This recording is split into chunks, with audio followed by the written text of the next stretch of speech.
অনেকে আমাদেরকে বলে অমুক নেতা 15 বছর লড়াই করছে, আর হাতিরা তখন কই ছিল?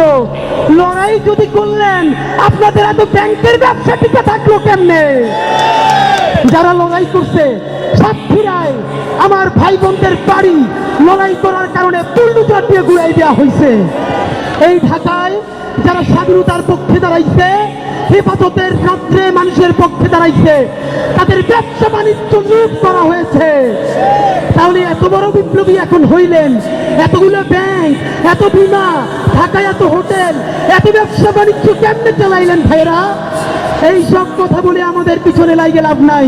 ভালো কাপড় চুপুর পরলে চেহারা ভালো হইলেই এলিট হয়, পশ হয়, এই চিন্তা বহু আগের দিন গেছে। শুনেন, মানুষ এলিট হয় তার চিন্তায়, মানুষ এলিট হয় তার মনস্তত্ত্বে। ভালো কাপড় চুপুর সব থেকে সন্ত্রাসী দুনিয়া ফিরার চাইতে বেশি কেউ পড়তো না।